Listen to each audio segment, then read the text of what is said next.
It's episode 8 of That Time I Got Reincarnated in the Same World as an Anime Podcaster. I'm your host, Isekai Sensei Sama, aka Brad, and as always, I'm joined in the Weeb Cabal by Bento Baggins, aka Ben. Sashibori.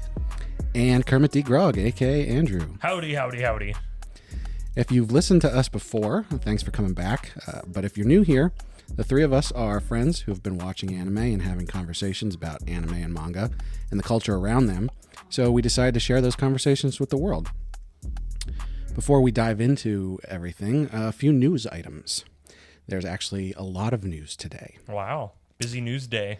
So Frieren Beyond Journey's End, Volume 5, is going to be out on July 19th. Excitement. We all love that series. We're really happy it's becoming popular, so make sure you check that out and let us know what you think. Spy Family Season 1, Part 1, just finished at the time that you're listening to this. Yes. We not still for us have yet. We one have not episode to seen it yet. go. Hasn't happened yet. Bond is coming. And we absolutely love this show. So make sure you check that out and let us know what you think. Season 1, Part 2 hasn't had its release date announced yet, but they are going to make it. Why is it Season 1, Part 2, and not just Season 2? I don't know, but I looked it up, and that's what it said. Maybe it's like the new thing where on Netflix where it's technically a cartoon show. Here's Season 1, and then Season 2 coming, but Season 2 is actually just Part 2 of the original set of episodes they bought for production, and they just make it look like it's bigger and probably a bunch of legal hoobity-hoop to pay everybody less because screw Netflix. I assume it has to, it probably has to do with like Season 1, all 24 episodes or whatever it ends up as, is one cohesive piece that you could potentially stop there. No. Tough to say without the release date, but I'd guess Season 1 being split into 2 parts means it's not going to be a full year before they get it back on television. Yeah. But like I said, we love Spy Family. Immaculate. It's I don't think so I've seen good. an anime that has ever been...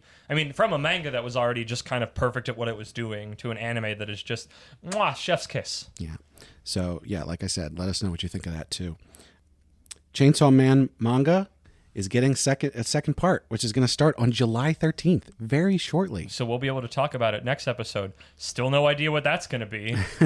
Didn't know a couple years ago when it ended and they told us right away there'd be a part 2. Extra don't know now that time has passed. I'm pretty sure it's Chainsaw Man in high school, right? That's what he said, but I don't know what that means in the context of everything we've already gone through. Denji is the new Peter Parker. And you can read that on Viz, so be sure to check that out. $2, just do it. It's such a good deal. I'm going to announce this here and now, which means I get to hold Ben to it. Make sure you're subscribed so you don't miss our new series that we're going to be releasing in the coming month called Heroin Addiction. Spell that. Literally, please spell it for everybody involved. Yes, that is spelled HEROINE. Like a hero, but a heroine. Yes, heroin. If you know another way to pronounce that, let me know. Heroine. Heroine, yeah. So that series is going to be just short episodes where Ben and I review shoujo and josei manhwa. So that should be fun. Have fun with that, you two. I'll be doing something else. I think that'll about cover it for news. Don't forget to hit us up on social media and let us know what you think about all those series and the podcast in general. We'd love to hear from you.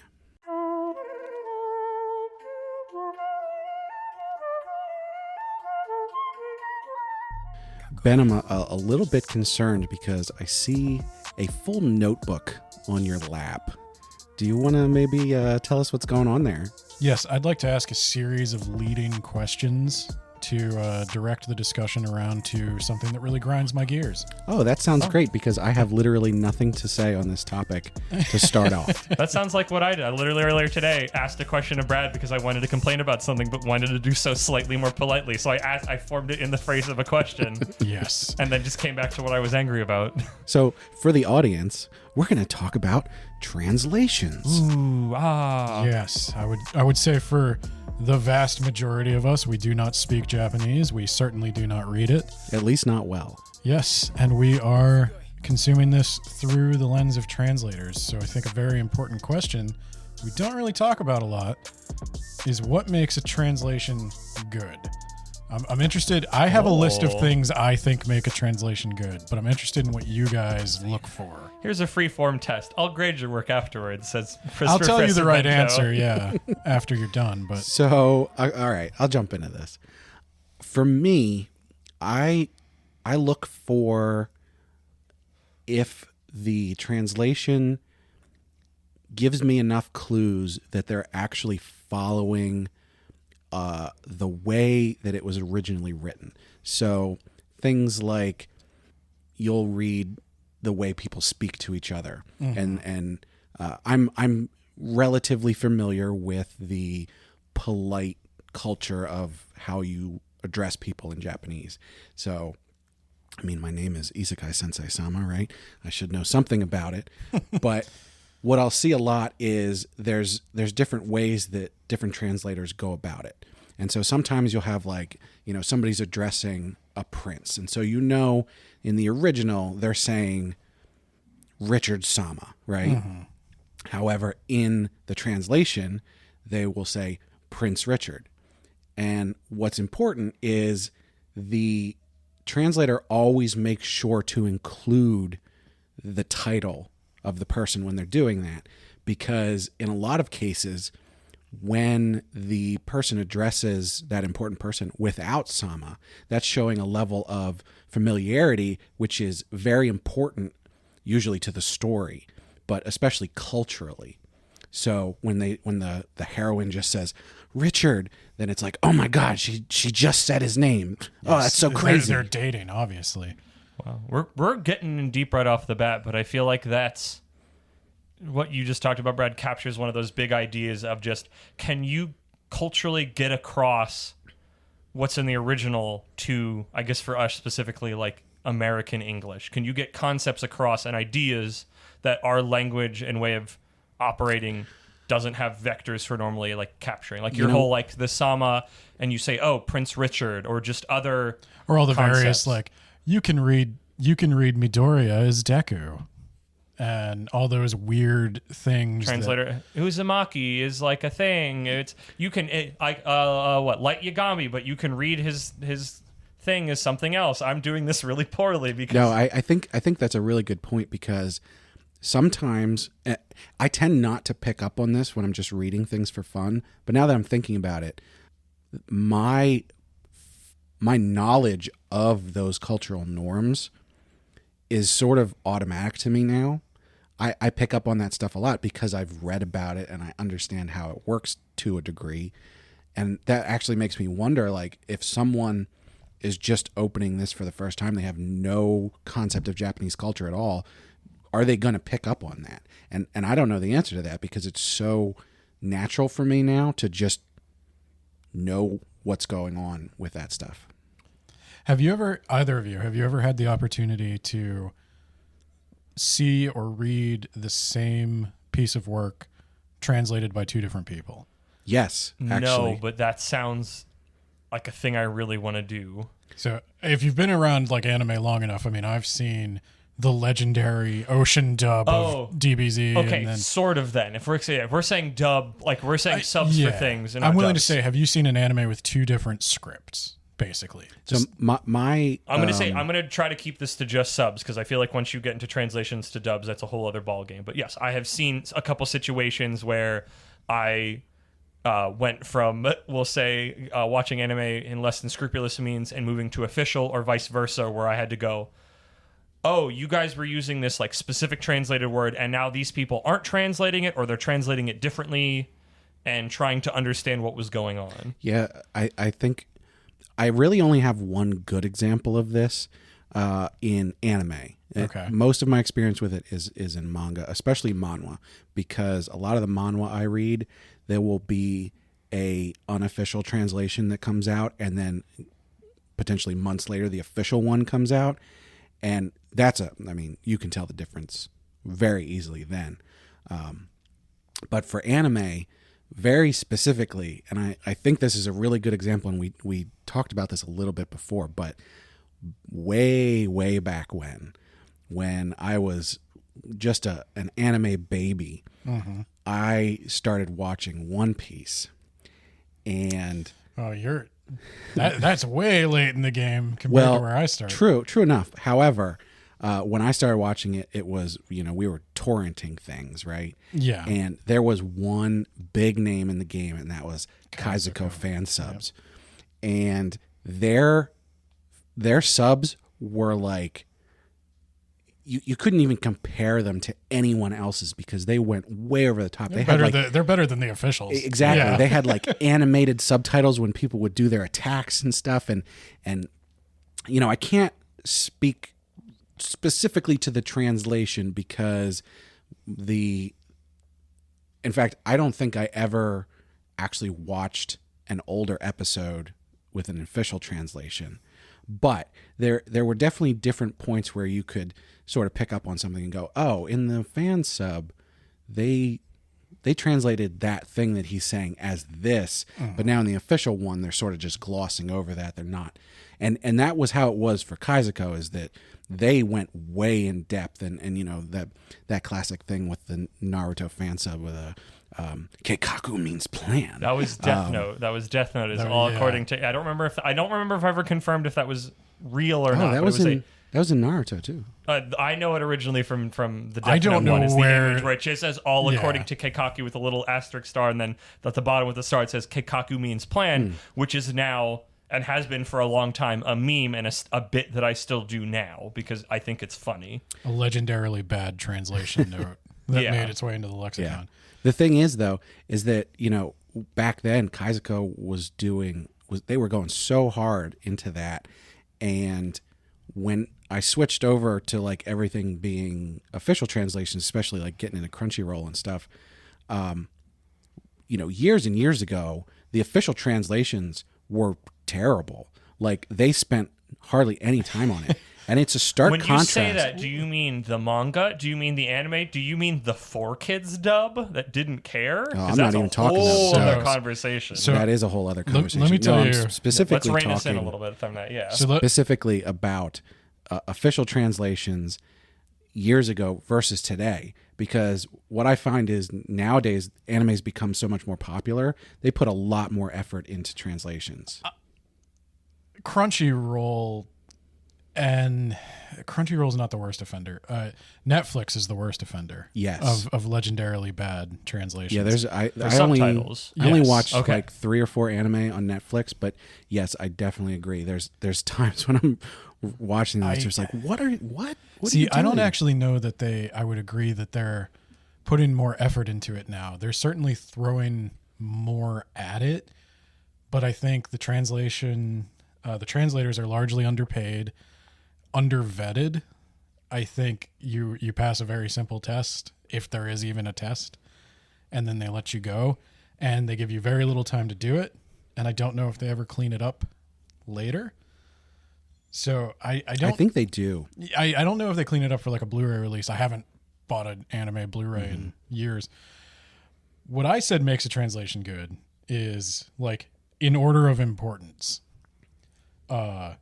Original meaning is preserved as much as possible. We don't lose information. The original tone is preserved. So secondary to the meaning, sometimes it's necessary to change the meaning to make a joke work. Like Spy Family, Anya saying "utin" instead of what she's actually saying, or "thank you very much" instead of "arigazimasu." Like whatever. Capturing the idea in a way that we as English speakers, without having to do a note of Anya makes a pun here, like instead of having to explain the joke, to have it come to us naturally. No, and honestly, I touched on this in the intro a little bit, but like Spy Family does such a good job with that.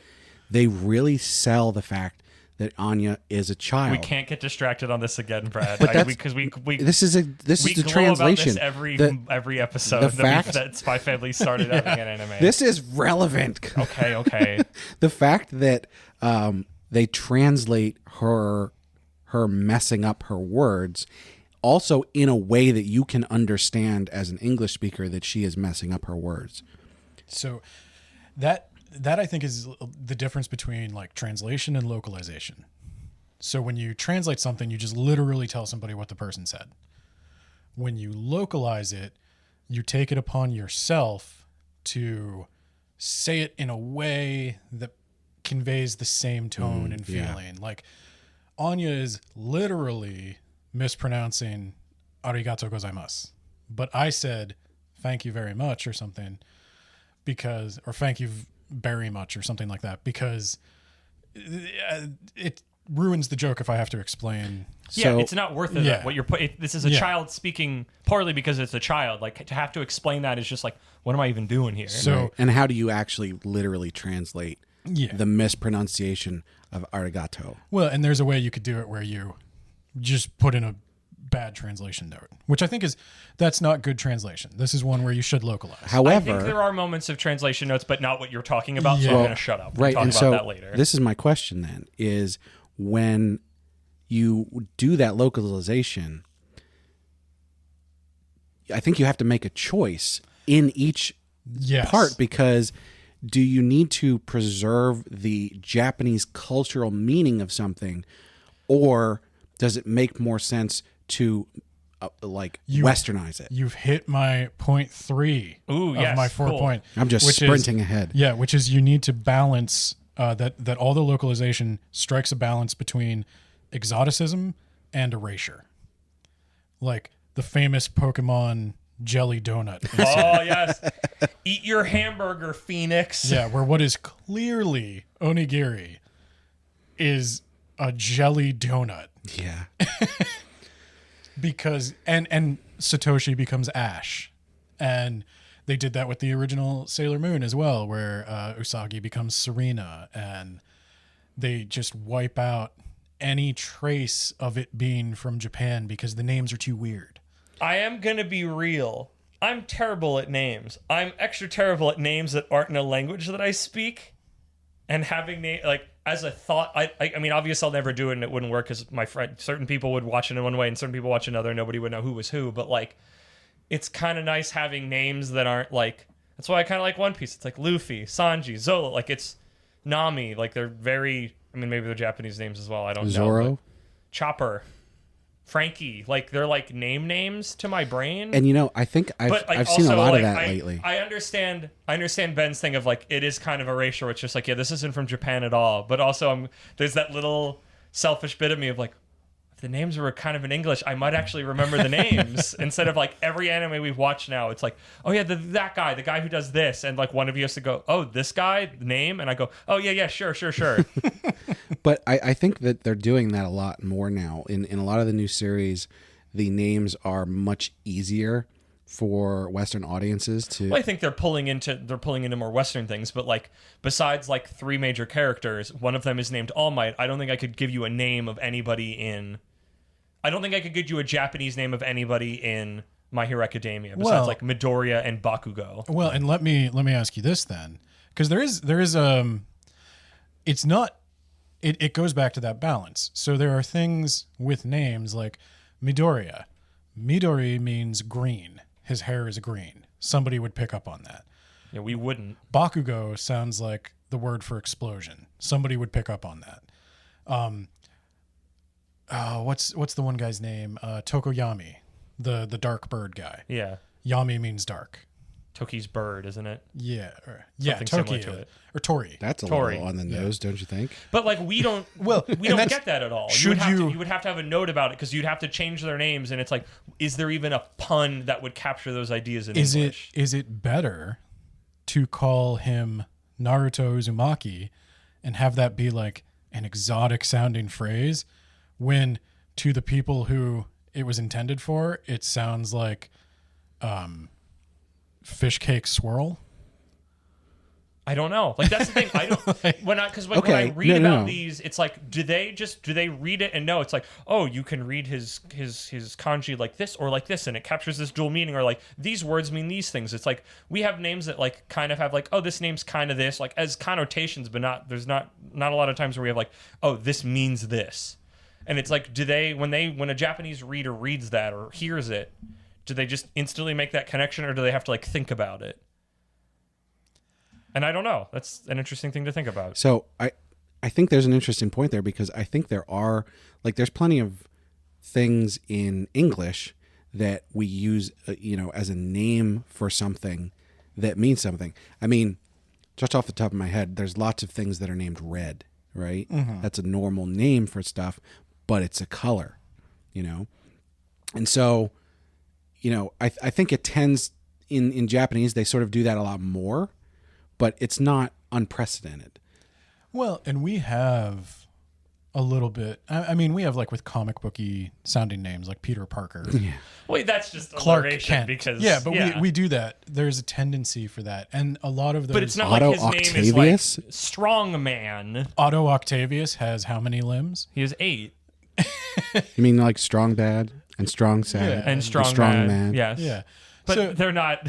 Well, and then let's maybe a less contentious. Superman isn't his normal name isn't that. My personal philosophy is don't change names.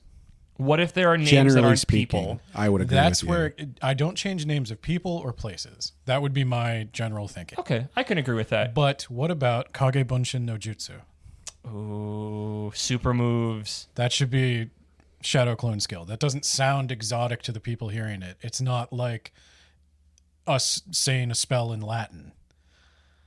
I think in the Interesting. official, Okay. I think in the dub, official they they call say- it Shadow Clone skill. Or I think they call it Shadow Clone Jutsu. Yeah, they Yeah. call it jutsu, at least from what I remember back in the day. Well, like, Okay. that brings me to. but that pissed a lot of people off when they did that. Well, okay, so there's always going to be people like I don't think any of us are. You need to stay to the exact translation, or in certain cases, don't translate it at all. And I don't Let's think see. any of the three of us are that like diehard about. Well, yeah, Oh. that's why I watched the sub instead. But we're not going to get into that in this episode. Well, and there's no real like right or wrong answer here.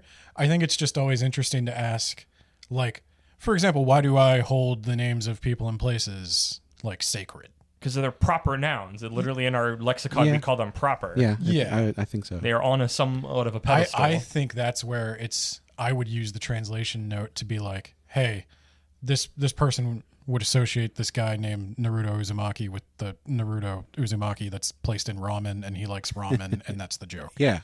But what's interesting is I think, like, for me personally, I probably for you guys as well, if we watch an anime and the subtitles, and I would say official subtitles even, are not good, that can affect our overall impression of the anime. Yeah. So you might have an anime that for a Japanese person, listening to it in their native language, they'd be like, oh, this is the best anime ever. And then we get it and we're like, no, I don't like this. So have you ever encountered an anime where, without speaking the language, and we're talking official releases for now, have you ever encountered an official translation that you thought was bad? Like, for example, even as a 10-year-old child, not knowing what onigiri is, I know that's not a jelly donut. But did that take away from your appreciation? Not to say that it was a good thing that they did it, but That's when I became aware that something wasn't lining up. It did cause a dissonance for me. And when in Yu-Gi-Oh, when that kid had a New York accent and his name's Joey, but his best friend's named Yugi, yeah. and nobody ever mentions that. and isn't it weird that Angel Grove looks so much like the Tokyo skyline? And I did start to realize that what I was being told was not necessarily what the story was. And that actually is kind of what caused me to get into anime and Japanese. And I did start looking for better translations. As probably a 12-year-old, 13-year-old, I knew that 4Kids was a shit production company. Oh, yeah, I mean, Which, yeah. like, I don't pay attention to that with any other media I consume. They made it so egregious that I couldn't help but notice I was being lied to, and it felt like being lied to. I'm failing to think of an example for myself, but I also tend to gloss over stuff like that a lot. Like, I mean, I said that bad translation could make me feel worse about the anime in general. However, a lot of times I'm just thinking, like, if I see a bad translation, I sort of replace it in my head and move on. Like, generally, You try to make it work. Right. I know what they were going for, and so I'm just like, But okay. sometimes you wouldn't be able to do that. So Yeah. okay, I've got two prong paths from here, and I think I'll start with one of so Brett, Ben, quickly run me through what you said made a good translation. What I say makes a good translation is in this order: Original meaning is preserved. Original tone is preserved. The localization strikes a balance between exoticism and erasure. And in cases where translation is impossible or unwieldy, the notes or other material is included to explain the foreign concept.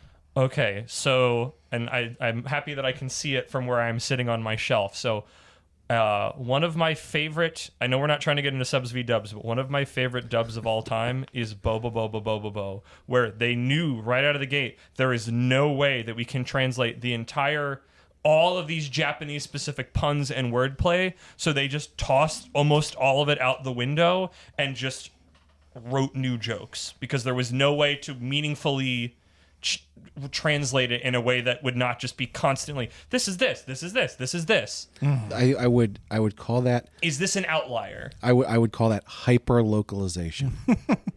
I think, yeah, that could be a valid term.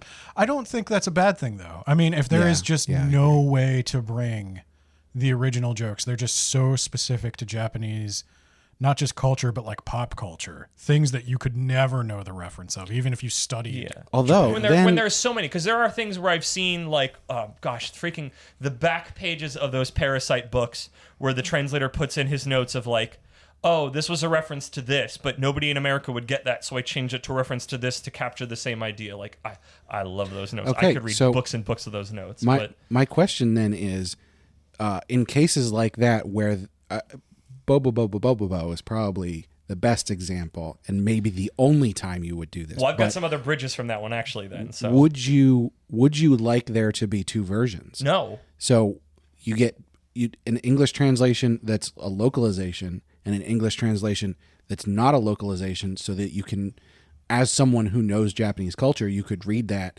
and get most of it. I mean, that's to say you could get it. I feel like a lot of it was like wordplay and references to things that like not even just us. Well, there's like wordplay references to like obscure 80s Tokyo City pop. Well, that's definitely it becomes something. It becomes something new. And another example I remember, at least two, one that I'm aware of and one that I watched, was where the original work, the translation kind of transmogrified it into something else of, I guess depending on who you are, greater or lesser value. But I remember a Yu-Gi-Oh knockoff called Duel Masters that was a straightforward card game in Japan, and when it came to America, again, I know we don't want to get into dubs v subs too much, is they made into a comedy show where there's like a bunch of bits going on. Also, I was remembered reading about from when I was like Googling Bobobo as a child on the internet, was like Samurai Pizza Cats was like a really kind of popular Samurai Pizza Cats. Yeah, it was like the original was kind of straightforward, and then when they translated it, they added some more zest to it, there's and really it kind of became something new. There's a really there's a couple of like really Power egregious Rangers. Power Rangers, Shin-Chan. There was one. I have the DVDs. Ghost? Is it Ghost Story? Ghost Story. Ghost Story. Well, that one's even. They didn't even have the. Even further off the. They didn't even have the reservation than these. script. They just ad-libbed. Yeah. Oh my god! They changed the entire text of the show just based on what it looked like was happening. So was that an improvement? If the original was just a bland nothing, was a wrong translation a better translation?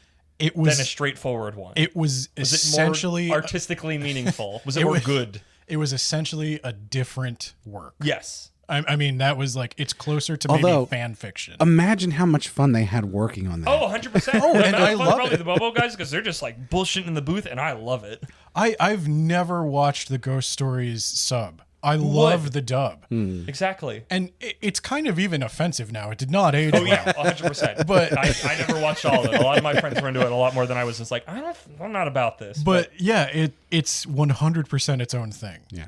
And that, like I said, there's no right or wrong answers to these questions, but like, I have no idea what the creator of Ghost Stories was trying to tell me, because I never listened to him. I only listened to this new thing. So I have an example I wanted to talk about where they're not able to translate it, and this goes back to your proper nouns, Ben, is that if they were to translate it, they would lose a joke that does work for some people who understand, but it doesn't translate at all into English. The series is called Comey Can't Communicate, The anime is on Netflix right now. I've been reading the manga for a while, and the translation, or rather the original Japanese name, is Komi-san wa Komiishu desu. And that's the joke. It's this whole series is jokes about names. She's a Komi show. Yeah. Right. What does that mean?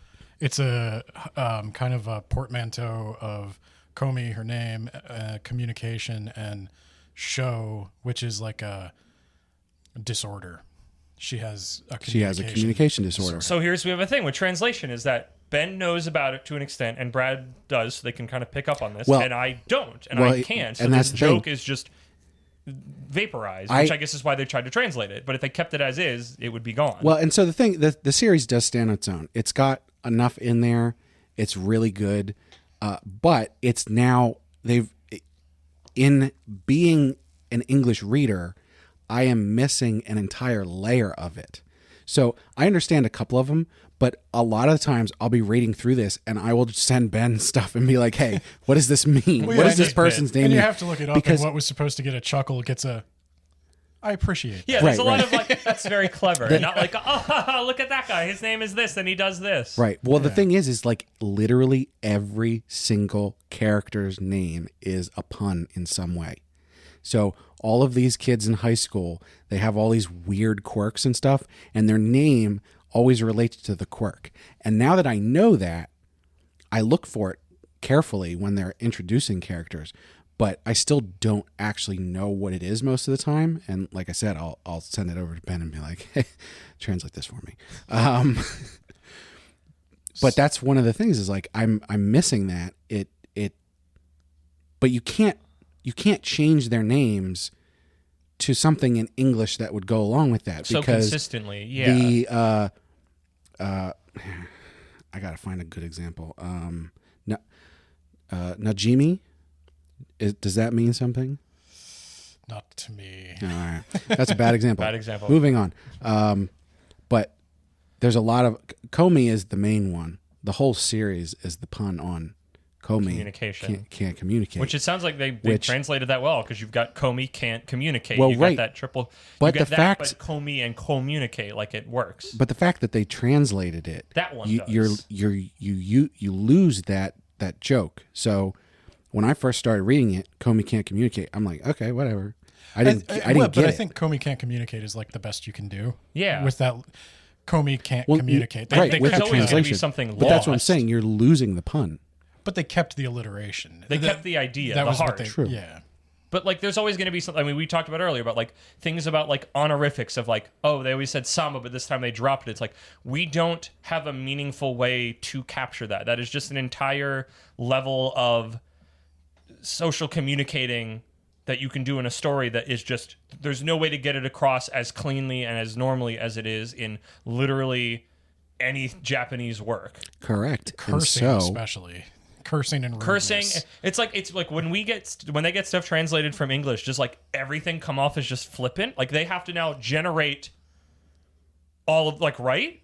They do, yeah. That means they're making up information that isn't present. They're painting in another color. Like they paint in a color that we can't see, which means when they paint our paintings, they have to somehow work that color in a way that was never there in the beginning. I think the reverse happens as well. Oh yeah, I'm sure they lose stuff from us too. Yeah, well, right. In translating from Japanese, we lose a lot of that, the relevancy of polite communication that they do. Yeah. Like they might. There's lots of examples where someone will introduce someone to someone else, and they'll introduce them in a way, and the person they're being introduced to is like, well, I can't believe they're saying that like that. How could they be that close to have done? And we just unless it's really particular, right. We have no means of really capturing that without being really ridiculous, because we don't have that level of social decorum.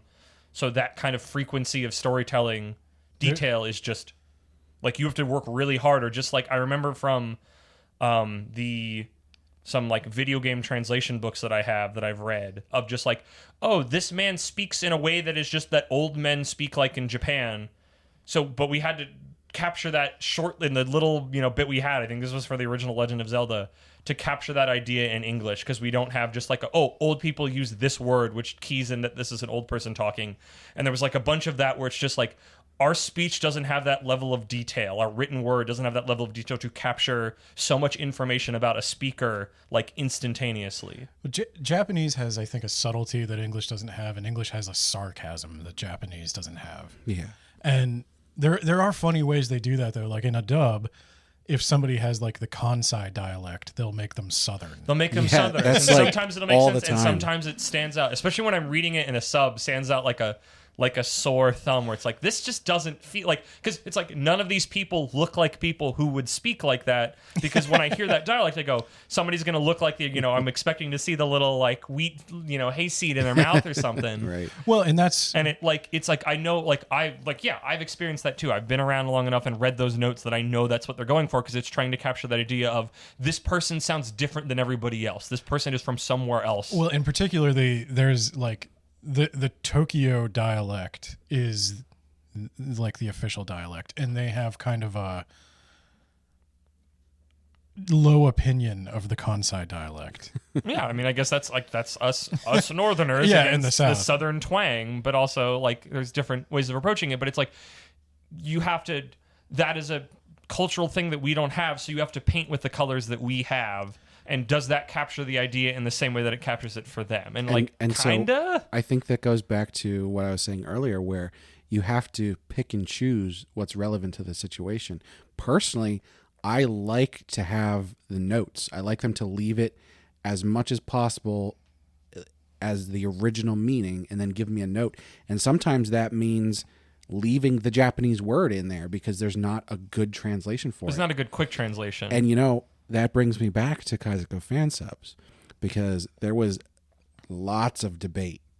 Ooh, I've been literally wanting to talk about certain One Piece words that because I was hopping between, because when I was reading them, it's The big one being Nakama. Oh, I was going to talk about another one, but okay. So you guys keep joking about this, and I don't think I get it. I played the video for you multiple times, Ben. Brad, can we just cut that video in? You are my Nakama.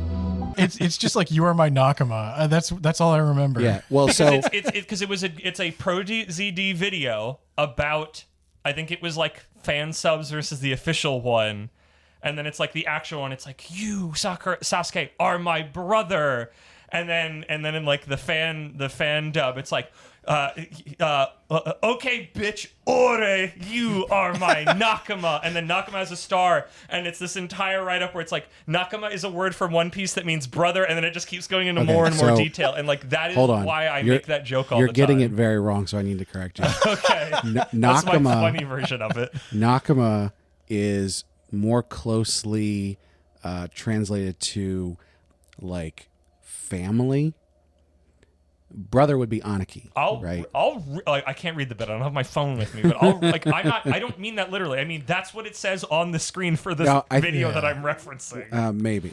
Like Kyodai or Aniki, but yeah, so I remember Aniki. The reason that joke exists is because back in the day, I think there was some stuff in Naruto about this as well, but the main one I remember is the Kaizuko fan subs, because I remember being on forums and stuff and reading this, and there was debate of like, should we translate it to my crew or should we leave it as Nakama, because Nakama means something much more important than just my crew. Oh, that would be a good way for like have you ever seen Firefly? The show? Yeah. Yes. Mal is always like, you're part of my crew. What more do I need to say? But they throw in Mandarin. Yeah, but he always says like crew, and to him what crew means. Is it maybe the same thing like that? But like, there's a lot of inflection in his voice and mannerisms that tell you that, which we wouldn't be able to get in a written thing for manga or like a sub where I wouldn't be able to understand. I can't pick up the inflection. You might be able to liken it to that. But my understanding of it from reading all of these nerds online, what they were saying about it is that even if you were to say, my crew, so much emotion, whatever it is, like, it still doesn't quite translate. Maybe Yeah. is it just like a very familiar thing for some? It's a very vulnerable thing. It's for basically somebody to say? as close as you can be to people that aren't blood related.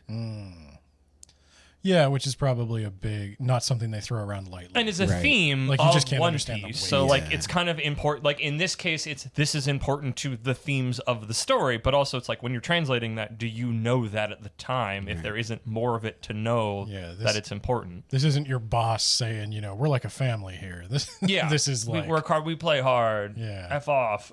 I mean, I think it means the same thing, except Luffy actually means it. Well, yeah, that's the point. That's why Yeah. Luffy's dope. But so how much are you willing to learn about another culture to understand? Well, and that's the thing is I think that for me, like I said, I'd rather read as close to the original as possible and have those notes that sort of explain it to me. And what I found is that I'll read a series that does have some notes in it and I'll learn those things. And then when I'm reading another series that they either don't put the note and they just leave the Japanese word or whatever, like people start to assume that the nerds who are reading this, the weebs that are reading the manga, know what these words are because they're so pervasive in and the worse, community. the weebs that are reading it start to assume that they know what they are. But how do you decide which word gets translated and which doesn't? How do you Well, know that's which ones are the certainly a good load-bearing pillars? Yeah. Because I always think of One Piece, because like I said, like as my over a decade reading One Piece, I'm hopping between originally like the 4Kids dub and then reading the official manga and then like sub translations on an anime and then official ones and then manga translations, sometimes official, sometimes not. And it's like getting like, and I've had this with a couple different situations of hopping between official and non-official where it's like, oh, in the official one, they translate this as Warlord of the Sea. And in this one, it's like Yonko. And I'm like, and at one point I like hopped in on an episode with a fan sub and they said that. And I'm like, I don't know what that is. Or like Shishibuki or something. And it's like, that one's one of the 7 warlords. And the Yonko are like the big 4. I think what it comes down to And that was one is- where it's just like, what is this? I don't know what this is because the translation, depending on where you are, they either don't translate the word at all and they just go, well, this is what it is. And you just understand that word captures what they've been telling you it is, or it's just, this is the word that's what it means. I remember hopping between official and fan subs back in the day of when Kill la Kill was coming out. And like I think the one I was watching for ages was calling it like Kamui or something like that. I don't remember the exact translation. It's like a pun off of like God robe, but that another one was literally, I think a fan sub was literally translating it as God robe. And I just wasn't, it took me a while when I was watching that to parse they were saying the same thing, but one translated it and one didn't. And I was like kind of caught in the middle of how I felt about that. Because it's like, I understood what a kamui was then. It was like the clothing that was essentially like alive and had power in it. And I'd pieced that together. But if it was just always called a god cloak or a god robe, that had certain connotations that it made more sense then, but also somewhere I felt like I lost what it was of like the definition in my head. I'm going That's to like in Dragon Ball, Kami. It's his Oh god, name. that's I don't think we still haven't really solved that one. I'm going to date myself here Go for it. by saying that when I started reading Ben manga, X Ben. I started reading manga, in the back of most manga, they had a glossary of honorifics and sort of common terms. See, that's that didn't great. translate. We should have Yeah, like Parasite has we that should at the have start like of every a book. weeb dictionary or something. It's like Well, and I here's think- all the most common things that you need to know when you read these. I think most manga readers, and if you're listening to this podcast and you've listened this far in, you're probably on team. Yeah, I like to learn a lot about the culture, especially Japanese culture. I hope Yeah. so. But- Otherwise, I'd be really bored. I think a lot of, especially younger people, know the honorifics. At least San-kun, Sama, even though Chan, Kiryu-chan. Anya-chan. but then there's the other stuff like baka and I don't know bakayero and kisama and time. You know, Baka's really important Gosh, I want to because play another Yakuza game. there's a consistent joke in anime where you have the crow fly across, right? Yeah, and we don't have that. I don't get that. Oh, you never seen it? It's How do you not know about it? And the two of us do. We watch different stuff. No, it's just this is in a lot of things. It's like a comedy beat. So the crow makes a sound. I think it's baka. Oh, is that okay? I was just saying that it's like a comedy beat. Is it like the tumbleweed? Kinda, Well, sort of, but like somebody will do something stupid and they'll be bok, something like that. Okay, I vaguely remember what you're talking about, Brad. But yeah, like I think they did it in cultural Naruto comedy a whole beat bunch. that you wouldn't pick up on. It's just a frequency. Again, I keep coming back. It's a frequency you're not hearing on. Aho. Ahoy! That's something else. Well, Is aho a word? Let's stop. Man, I'm blanking on all this. Never mind. let's Moving on. Well, I think we might be ready to transition. I have the perfect transition question for you. Okay. Oh, it's time for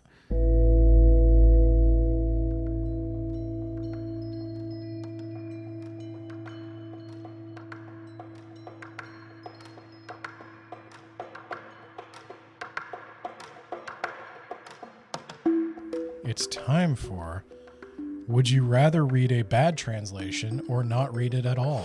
I have the perfect example of this. hey, all our listeners, before you listen to this segment, go on Twitter and comment on the episode, the tweet for this episode, and let me know, do you think that I, Isekai Sensei Sama, would rather read a bad translation or no translation at all?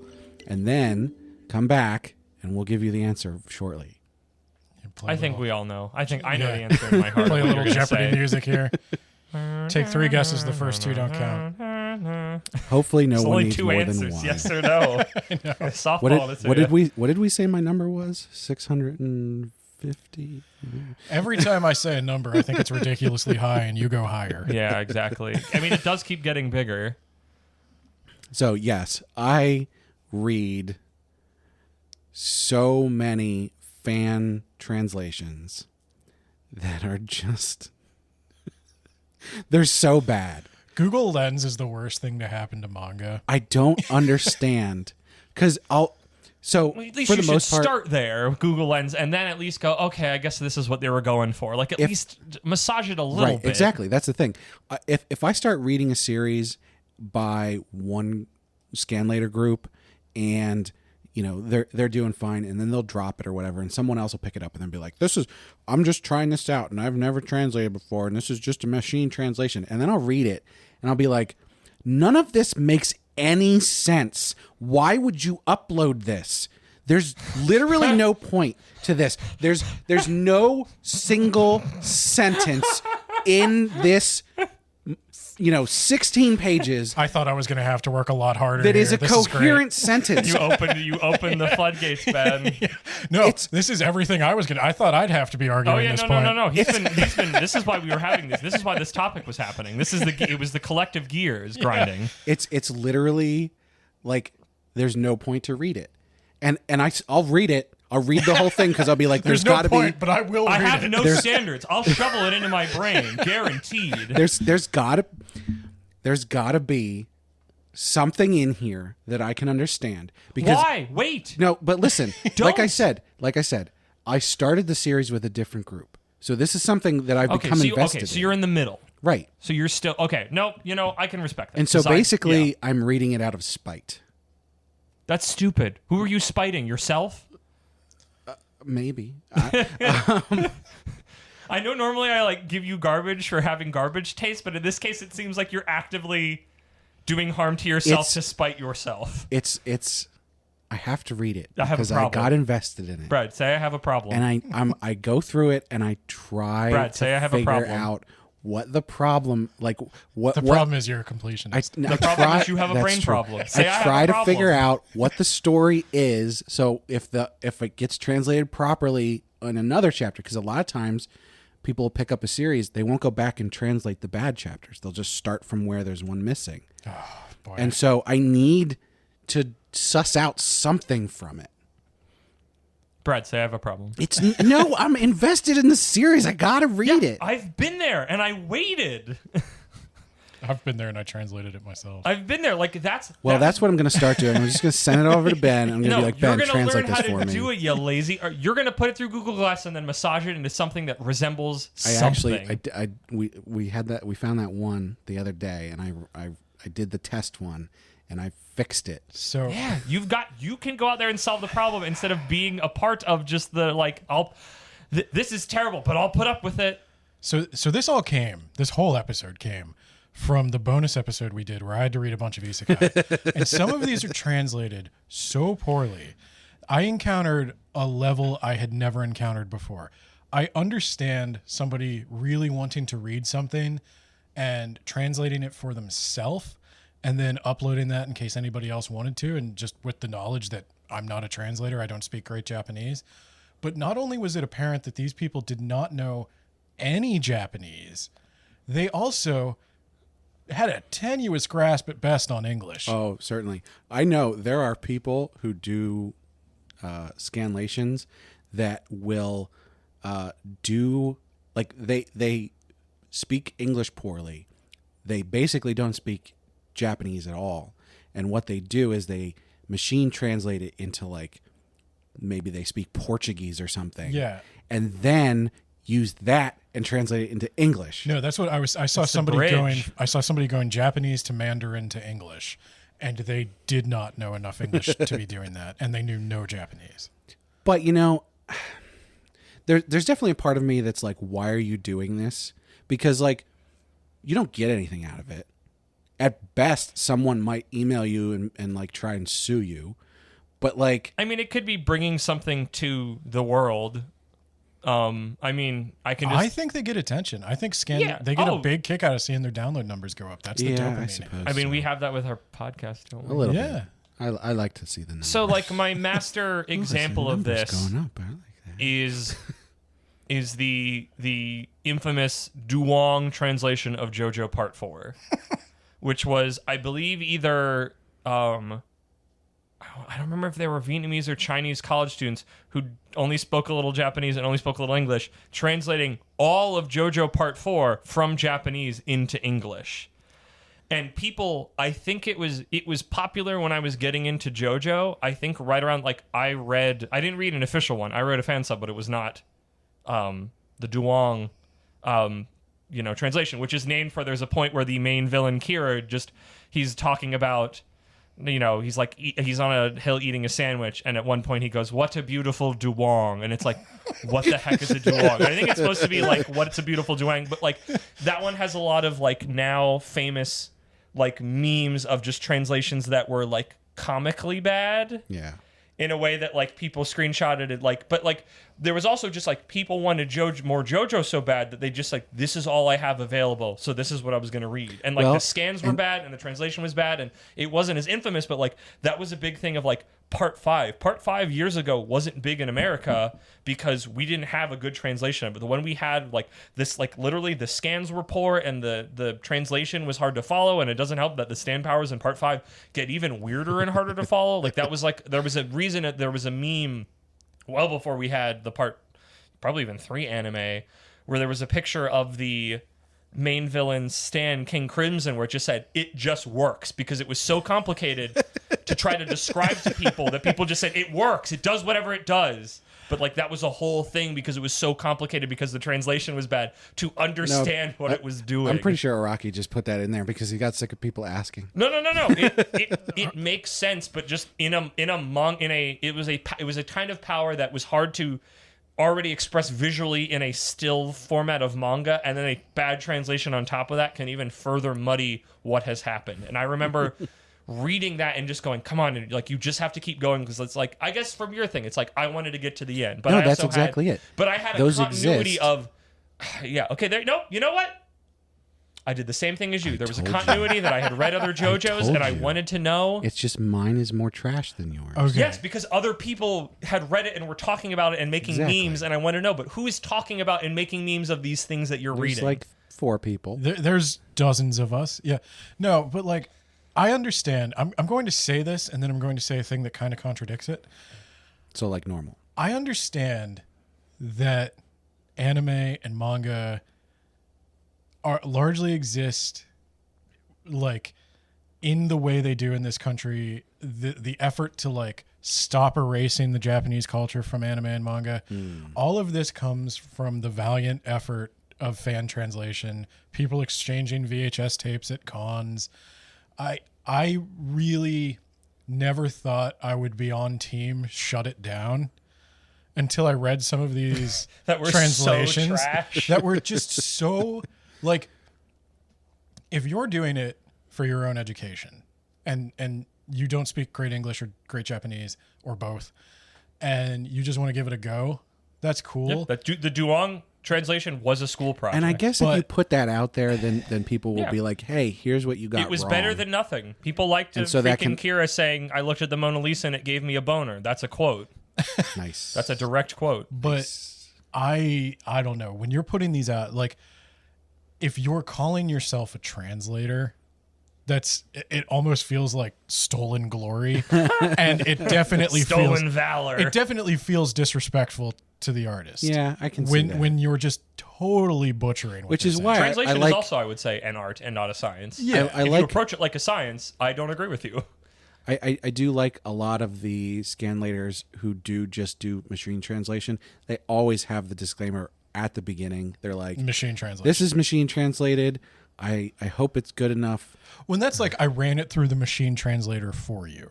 If you were Basically, going yeah. to try to machine translate Although it yourself, a lot of the ones that do that, they then put in the effort to do some editing. They're not just like strictly. There was that one It's you the said ones that was formatted poorly, that even just the act of reading it as English on a page was a painful Yeah. and confusing I situation. had no was idea just what it like, was. It's the magical horse. Magical manga. Horse was pretty good. Magical horse. What did we decide that actually? She was trying to say Maji Umai, which means very good. Right. And they translated it as Magical horse. Uma means horse. Uma is also like Umai, a shortening of it, means good. So they translated that as Maji is magical, Uma is horse. That's what she's saying. Oh, right. Magical horse. And actually, so this goes back to what we were talking about in the first segment, where translating the person saying something wrong is important, because she was speaking with a full mouth. Yes. And so the original Japanese Maji Umai. was wrong because she was saying it with a full mouth, but they translated it exactly as it was read. I'm telling you, man, if like, But that wasn't even machine translated, because we ran it through the machine translation and the it was machine better. got it Yeah. right. It's like, literally, if you just looked at the page and guessed what they were saying, you would have probably gotten it right. closer Yeah. than whatever that was. She's making like this. She just took a bite of something and she's making this orgasmic face, Right. and there's a word bubble. She thinks it's tasty. That's what's going on here. And instead, they Magical just horse. left. Magical horse. Magical When I horse take a in bite there. of something really delicious, I just declare to the heavens, magical horse. Did they just think that was a Japanese expression for food that Maybe. tastes No. good? Like, Oh my god! that's a real magical horse. But that you know one. what's so This upsetting is about this that? is a 1 in a million. This is a unicorn of That- a meal. But that's the thing that's so upsetting about that, is that series was one that I've been reading and I really enjoy, and then whoever was translating it dropped off, and so somebody was just like, I'm gonna put out my own translation. Well, and I really do think the thing is, like, with Kaizoku subs and all the other good fan subbers out there, you can probably get a job at Crunchyroll. Yeah, like, if that's you really true. want to get paid to do nothing. it, you get paid nothing, but you get paid something. Yeah. I mean, I know what I just said, but Yeah. it's Or video game translation. the demand is so high that I think anybody who's halfway good at this, There's a market. probably moved Whether you into- can make money in it is a question, but there is a market for this. yeah. What was that video game that there was never a translation, and it was only on like an SNES cartridge, and then like 20 years later somebody got the ROM and translated it? That's a lot of video games. I I thought play- originally you were talking about Mother 3. Well, that Technically, that Mother 1 never came out in America until one a I'm couple thinking years about is not more really than a couple years obscure. ago now, but I- there's a bunch of games like that. I've been never made it playing to the fan West. translation of the Sailor Moon game, if that's what you're talking about, from SNES. There's a Sailor Moon RPG, and it's delightful. But I do want to say one thing that I really appreciate with the scanlators, the unofficial translators that do this, and Ben, this is a point of contention that we've had, Yes. is the translator notes. Oh my God. Yeah, let's talk about that. So- I actually have a whole note. I closed my book. This one's yours. This one, I don't know this one as well. All right, what do you I'm have? not reading What do you fan have written down? translations See what I of manga at this moment in time. Let's see what I wrote. What makes a bad translation? This is my notes. Ooh. 4. Notes are not used or are used for your personal commentary. Okay, yes. So here's the thing. So there's a bunch of series that I read, and you'll get the translator notes, and this is mostly manga, where the translator will put something helpful. And I like those. It'll be Kaikaku means plan. Kaikaku means plan. Except not quite, because Yeah, that one's I know, dumb. that one's a joke But the one, but, Nakama like, one yeah, is the is Nakama nice. It's like I one. didn't know what to do here. This is the choice I made. Maybe. Right. Yeah. Yeah. However, Or the translation to notes at the back of Parasite, where it's like, And- this is what I was trying to go for. this is something that happens in the manhwa all the time with the unofficial translations, is there will be translator notes, there will be editor notes, there will be typesetter notes. Everybody in the crew Oh my gosh, I didn't know comments everybody. on the I didn't, shit. I didn't know this was a riff track. This was a It's- Mystery Science and Theater they're 3000 commenting- of a manga. they're commenting on the story. They're like, I can't believe she did that. And it's just like, They're oh my commenting on like God. the character's ass sometimes in the notes. Like it's Do you want a YouTube comment section in a manga Yeah. in the margins? No! That Here's was one the of the thing. worst parts So- of reading through Tricks Dedicated to Witches is at the bottom, there was a Facebook comment section, and it was mostly just a bunch of horny idiots. it's like, look, my wife doesn't want to listen to where my did you read commentary that? on Dune. Did you read that on some weird site? I don't You know! must have. No, like Bunch of horny Facebook comments. nobody wants to listen to my shitty commentary on Dune. That's why I have a podcast. I don't just go out and like scribble in the margins of Dune books at Barnes and Noble. Well, maybe you should have Oh, started what? that Maybe way. you should try and make it like an ARG. Okay, so I will say, every once in a while, and I'm mostly in agreement with Ben on this, even though I lean more towards I like them than Ben does, but every once in a while, something will happen in a manhwa, and there'll be some translator notes, and maybe it's 3 or 4 different people, and the comments are perfect. It's hilarious, and it's what you were thinking, and it just works. Now, that's like 5% of the time, and so in general, I wouldn't miss it if they didn't do it. But I will say, every once in a while, their choice. Well, and that's the thing. Okay. You can break the fourth wall occasionally. Like people on YouTube have started doing that. People who have editors, they'll occasionally like edit in just a brief thing of the editor reacting to what was said. But for the most part, they need to understand that I'm not there for them or their jokes. I'm there to watch this thing. The thing that I'm here for, that's the name that is on the placard of the thing that I've entered into. And if Maybe it's because I really like behind the scenes stuff. if you want to hang out with your friends and talk about anime, podcast. Have a We're YouTube doing channel. it right now. Yeah. But see, maybe that's exactly it. We only get to do this once a month. So. Well, yeah. And, Well, yeah, but I see you every week, and Well. we do it in person. We just don't record it. and but nobody then we're listens not allowed to us. talk about stuff because we got to save it for the Talk about podcast. other stuff. But yeah, but nobody listens to us. But a fun way to listen to us would be if we there's just interrupted a JoJo dozens thing. There's of them. probably like 4 people in Germany that are listening to us. They're real, Ben. You know the other foreign thing I watched for the 4 people in Germany? I finally watched the Nosferatu silent film and its remake in German. How is it in German if it's silent? The remake is in German. The The remake's not silent. No. The German is So is it really a remake of a silent film, or it's is it a- just a fully new film? It's a Werner Herzog. It's almost like a shot-for-shot Werner remake. Herzog. Oh, really? Yeah. But they just added dialogue. They just added Yep. German. Yeah. They And just threw the German color switch and- on it. Yeah. Yeah. Yeah. Wiedersehen. I understood. My favorite one was like Blutus Lieb. I got that. What does that mean? Blood is life. Oh, that's fine. I just thought it was funny that Blut is blood.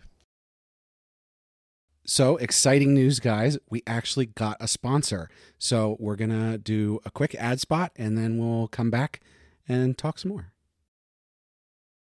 ご覧のスポンサーでお願いします。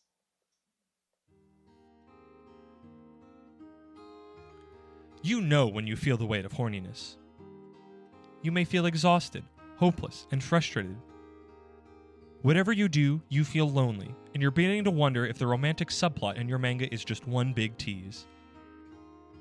These are some symptoms of will they won't they syndrome, a serious medical condition affecting over 20 million manga readers. Though the cause is unknown, it is thought that it might have something to do with editors pushing for a popular series to continue its run long past the point that the author has planned. Prescription hentai doujinshi works to correct this problem. You just shouldn't have to feel this way anymore. With hentai doujinshi, you can experience your favorite characters hooking up in a variety of sexual positions. It is important to note that hentai doujinshi isn't for everyone. Side effects may include dry mouth, insomnia, rejection of 3D relationships, and intense nasal bleeding.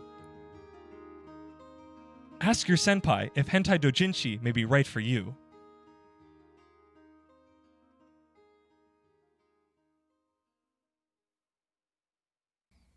So that was our ad. Hope everybody, I don't know, talks to their senpai.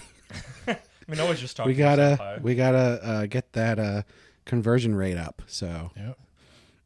Senpais talk to your kohais.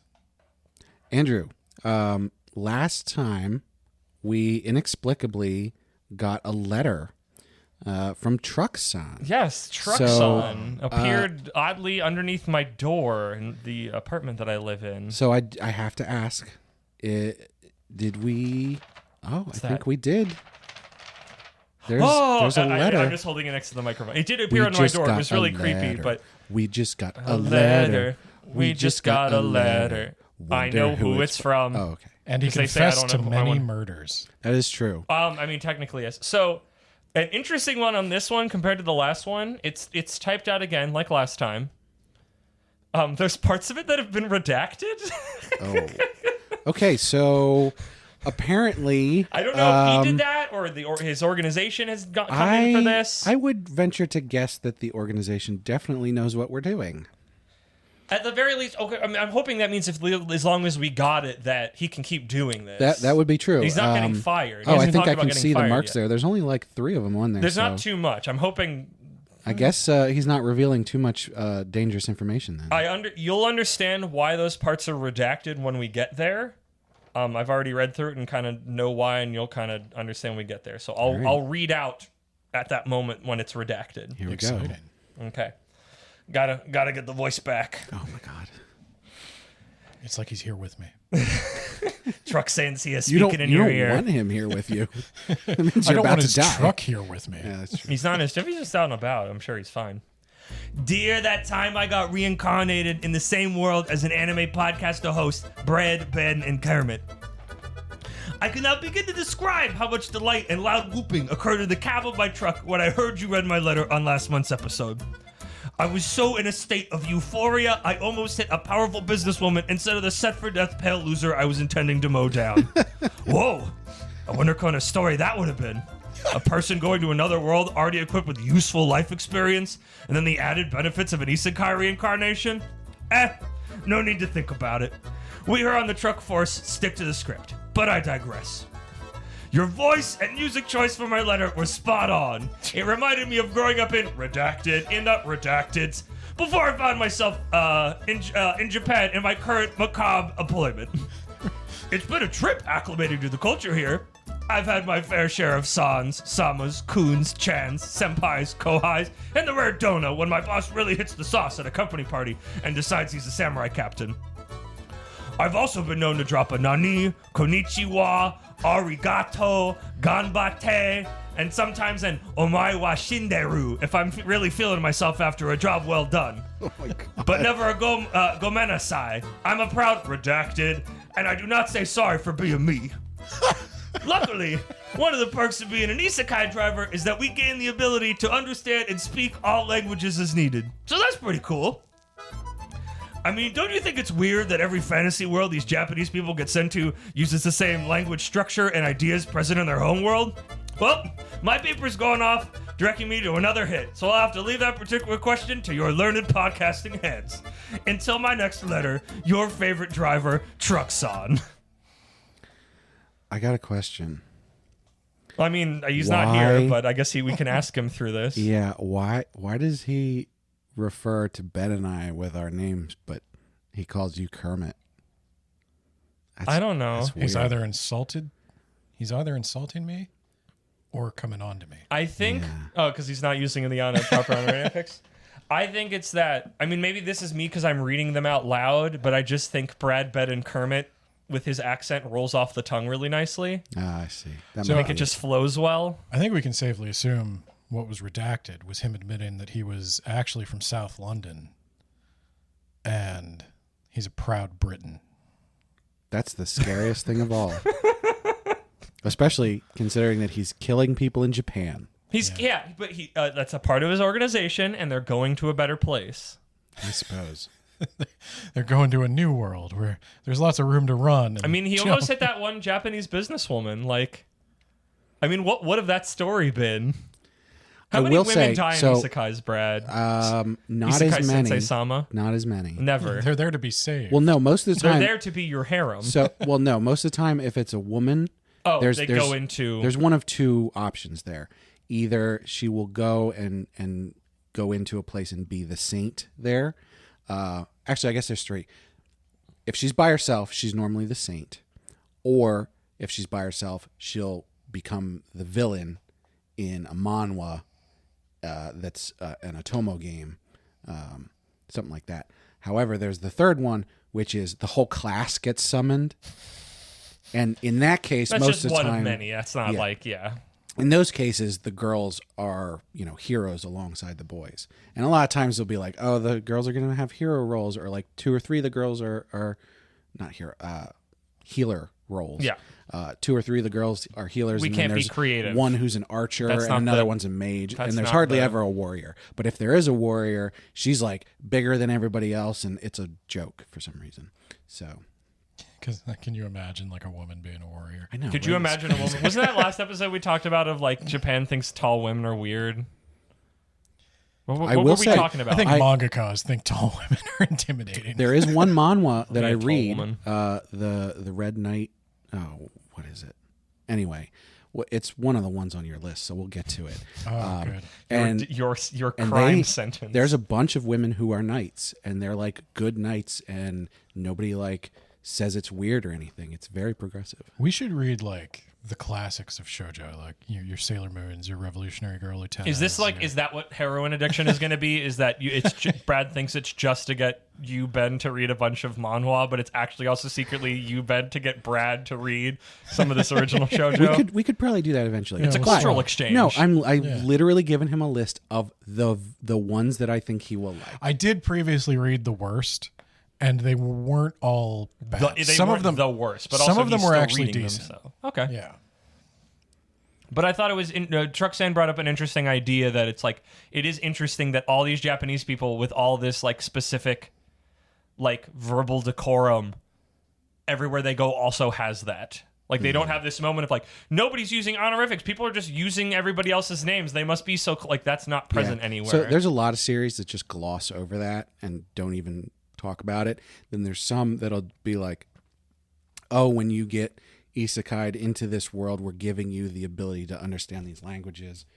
I always just was impressed with how clean the Japanese isekai writers think medieval Europe was. Well, that's definitely a point.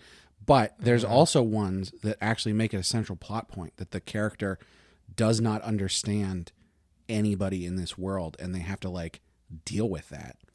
Like, I'm not saying they always have to do that. I feel like anytime you poke fun of these, it's like, yes, I know mechanically why it needs to work because they just need to be able to go, okay, you speak the same language I do, cool. Like, that's not the story we're trying to tell here. But it is like, it's interesting in those little moments to like, has anybody approached that? And it sounds like the answer is yes. I mean, there's so many. You can basically find at least one that has done a thing that you're thinking of. Except the Japanese businesswoman thing. It sounds like that hasn't happened. Well, I guess not in the form that I was thinking about it, which... Not as in like going and being a warrior adventure in another. Yeah, world, not just like literally the standard isekai. Except, I mean, there's a lot of things. I mean, I'm still waiting for my female lead shonen battler that isn't like 100% just. What if she just goes and uses her businesswoman skills to like corner the market on? That's what I want. I think that would be interesting. So there's some Otomo isekai that do that. Oh, there you go. But not in Otomo, just like in the standard, the stereotyped isekai. Most of the Otomo ones, they go in there and they're like, I'm the villainess, so I got to change the story so I don't get beheaded. See, I don't want that. I want it and like then she they do comes their in own and she thing. makes a kingdom, but it's like she uses all of her powers of running like a corporation to then run the kingdom like that, and everything's running like clockwork. And Yeah, it's I like don't know of one sales are up or something. for a woman, but there is one where a demon lord summons a businessman from Japan to be one of his. Oh yeah, heavenly you've told us kings. about that one. That one sounds interesting. Yeah, that one I enjoy that one. I mean, you'll hear from me, and I think we've also heard from Truxan of just ideas about the isekai structure in ways that it's very formulaic, and what seems, at least to the both of us, is very simple ways of shaking up this formula that just won't ever happen.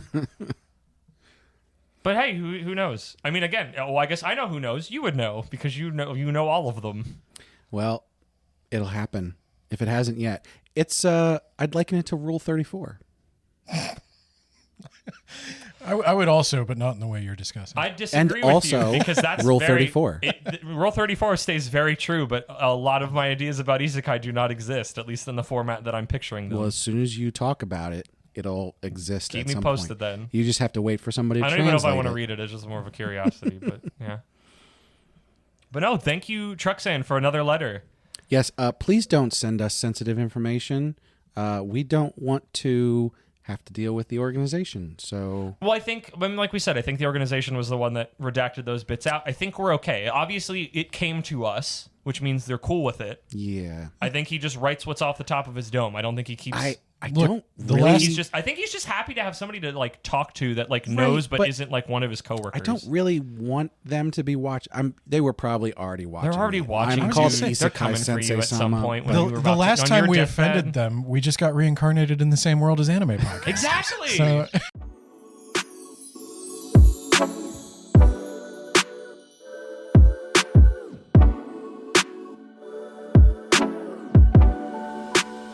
So, for our recommendation this month, we're going to do a little bit different one. Most of the time, we've been recommending manga, but this time we're going to recommend something that we've actually been watching. So, I wanted to talk about that with everybody and recommend that to the people listening. So, what we're going to recommend this month is Ranking of Kings. No. We're not recommending Ranking of Kings. What do you mean? Why not? We are. You guys have been grinding your gears this whole episode. I want to. This is what grinds my gears. Is we have been watching Ranking of Kings for the past couple of weeks, and this is an airing of grievances moments. This is a roast mode of just letting off all of our thoughts on this. But it's this got is a all roast those. emendation. It's got all those cool mystery things going on, and you know, in Game of Thrones, when they killed Ned Stark and that was like a weird moment, what if they did that with Boji? Okay, wait. Okay, so wait. Before we get into this, just to drop kayfabe just a little bit and look behind the curtain a little bit. This isn't a normal recommendation. We haven't finished watching this anime, but it has just been so insane and all over the place, and people keep recommending it, and it's the most I think an anime has ever made me swap between, oh my gosh, this is incredible, and oh my gosh, I want to die. well, that's Maybe not I wanna that's die. probably I a want little Boji to harsh. die. It has high highs and low lows. It's the most internal whiplash I've had, I think, watching an anime ever. And I feel like this is somewhat of a having a place to talk about it together, even though we kind of talk about it every week, as we watch it, but also to like put a point in space, because we're about halfway through season 1. So we can come back to this when we finish it and have an idea of how we were feeling about things. So, quick summary. Yes. Ranking of Kings follows, I guess probably there's follows two people, but the main character is called Boji, and Boji is the prince of a kingdom in a world where there's way too many kings. And they have to rank them. There's They at least, I literally- think, around 100. I think there's wasn't it like 700 or something ridiculous Oh like gosh, I that? don't remember. I just remember thinking it was 10, and then at one point somebody goes, "Oh, you're like 89 or something." I'm like, "Oh, that maybe sounds like that- there's okay. almost 100." I just kind of rolled my eyes at another strict Japanese hierarchy with Yeah. a lot of rules for how to move Yep. up and decorum. And I'm a sucker for that. I So- like that you hate that stuff, and I'm such a sucker for it. So Boji's dad happens to be a giant. Boji is not a giant. He's very small, even compared to the other people. And Boji's dad's the king. Obviously, Boji's a prince. His dad's the king. And Boji's dad is ranked number 8. And we find out a little later that the only reason he isn't ranked number 1, because he is ranked number 1 in power, He's literally the strongest thing. but he is lacking in other areas, and that's why he's ranked lower. So, Boji's there, and Boji's mom died a while back, right? And the king remarried. He got a Boji new also queen. looks like a toddler. Not a toddler. He looks like a preschooler. Well, we'll get into that. Okay. So Boji beat down. So Boji's mom died when he was very young, probably like 2, 3 maybe. Who knows? And his dad remarries. There's a new queen. She's not a giant. His mom was a giant. The new queen's not a giant. The new queen has a baby. How that works, they didn't explain it.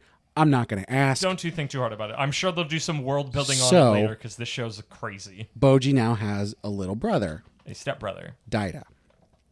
Now, A half brother. very shortly Yes, into this series, I think it was episode 2 or something like that, the king dies. And his final proclamation is that Boji is to be king. And then almost immediately at the coronation ceremony, Daida is crowned king, and nobody knows why. Now, you would think at this point, oh, Boji should speak up and do something about it. But I've left out a crucial detail until just this moment, which is Boji is deaf. And mute. Well, not mute, but He is functionally mute because he's unable to speak other than making some sounds, which we'll get into. So he's also able to read sign language but not do it. He does it every now and then, Yeah. but they I don't. guess they don't have a lot of people. They don't animate it on his tiny hands. Yeah. Side note of that, I am such a sucker. Anytime they animate some rotoscope, animate some people doing sign language, I genuinely do love that. It's the best. And So- it's probably worth a note that the animation looks exactly like a Don Bluth cartoon. That's what that's. it's rotoscope. So the series basically is following Boji as he goes out into the world and is trying to get stronger and more stuff, which we haven't gotten to yet. And there's all kinds of machinations going on behind the scenes with Daida and some shady craps going on, and we're still getting into that. And just even Brad's description does not capture the madness that we have run into already, even though all those things have happened. Just I will give it credit because I got a lot of recommendations on this on they're like, oh, this is like One Piece level world building, but in a lot smaller, shorter package. And I don't know if that's true yet, but some of the ideas that it's slowly floating us are kind of crazy. It also sort of apes the One Piece style to an extent, where it's very, very cartoony. It's not a classic anime manga style. It looks like the bit I make every week is it looks like a European comic just fell through a portal and Yeah. everybody's speaking Japanese in it. I think of It's like a Tintin or an Asterix and Obelix or Yeah, some other every- French cartoon. Yeah. all the characters are very rounded and smooth. Very picturesque. They look Yeah. like a children's And book, the- but not in the way that the Spy Family intro Well, does, where all it of- looks like right. it's very pastoral. And all the Very- backgrounds and stuff, it's all like painted scenery and One stuff of its like biggest strengths, I would say. When the characters are very heavily distorted, like the body Yeah. shapes are all. that. Which is that One Piece thing. Yeah, Yeah. I love that kind of stuff. I'm The- a big the sucker one- for how this show looks and moves. The one thing that it doesn't do that One Piece does is sort of like the lanky characters. Every character has some kind of thick, rounded thing going on. Yeah. But All right, tell us why it's terrible. Boji. Boji. Yeah, you know what? It's Boji. We started off on a bad fit. So I was I had brought this, I think we had finished, I don't remember what we were watching, and it's I've been hearing enough people I trust in anime talking of raving about this show, Ranking of Kings. We need to check it out. Because when I hear a bunch of people saying it's amazing and I hear the phrase world building on the level of One Piece, I go, oh shoot, I need to check that out. And we watched the first episode and are just kind of pissed at it because it seems like it goes out of its way. We got really salty about them. It feels like it's be sad for Boji in the most just ham-fisted, stereotyped, cliched way. And it's when you tell me and you point at a character and go, be sad for them. Here are all the levers that I pull to make you sad for them and see how a terrible experience they're having right now is a good way to really quickly piss me off at that character and make me hate them. My first impression was this is anime Oscar bait. Yeah. The style is very Don Bluth. The story is very emotionally manipulative and melodramatic. For the first episode, that was my first impression. We started off on kind of a bad foot. It also helps that Boji makes... You know what, Brad? Can you cut the sound in? I don't even want to try to recreate it. No, it'll be offensive if I try to do the voice. Exact. Also agreed.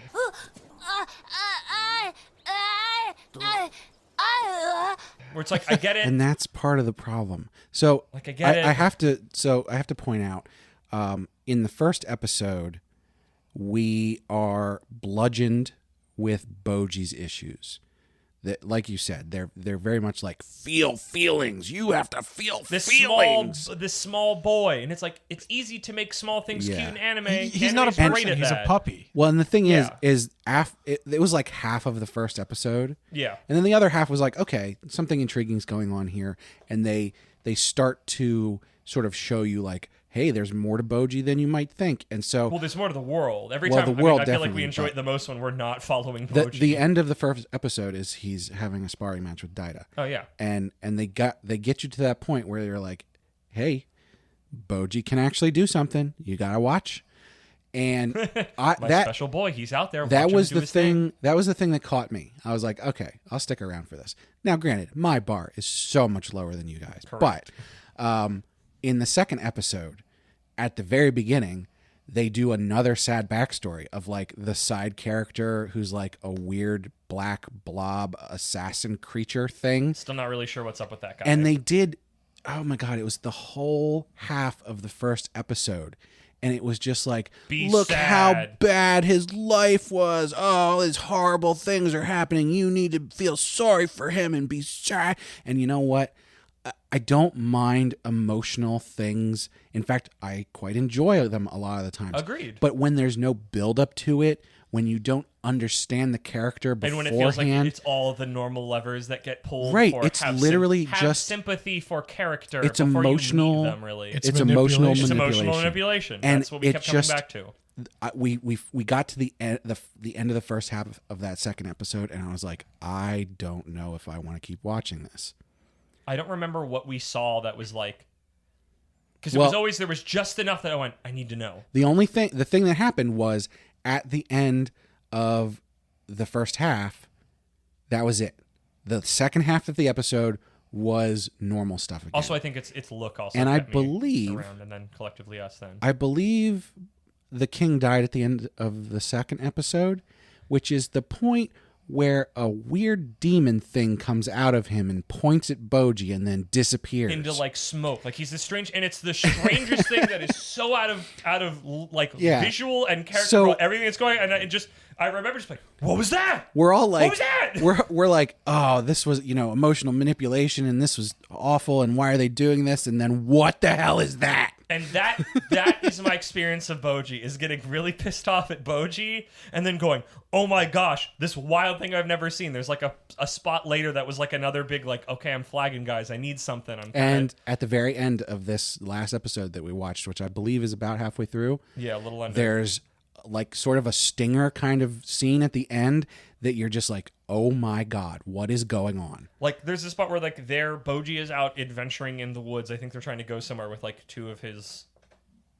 I don't know if I'd call them retainers. Oh, right. So they're going on a journey to find someone to help make Boji stronger. Yeah. On their way, they're camping out, and the Boji woods. gets lost in the woods I think he like falls down a tunnel or something. or a hill or something. Yeah. and they find Oh, right. He falls down a pit. Yeah. And because of Boji's sort of special ability, he doesn't get impaled by all these spikes. But at the bottom of the pit, he finds a tunnel, and so he follows this tunnel. And he finds a strange large man. I think he's like dressed in furs. Maybe I might be making that part of it. But the main thing is he has a crown on his head. So this is the first time we've seen somebody out in the world with a crown on, and we already have the concept in show of a ranking of kings. So I'm like, here is a king living underground in the woods. And then he finds Boji and he goes above ground and he does a dance that like helps along or summons the spirit or something of the like renewability of the forest. So it literally sucks up all the dead animals and shits out living ones. And I use that term specifically. It's It the literally cycle. looks like it is excreting them out back into the woods. And it's the animation is gorgeous. It's been a while since I watched it. It's incredible. It is like transcendental. I feel like I am on shrooms, a drug that I have never done. I feel like I am losing my mind, and I'm having a blast going, what's happening? Because I don't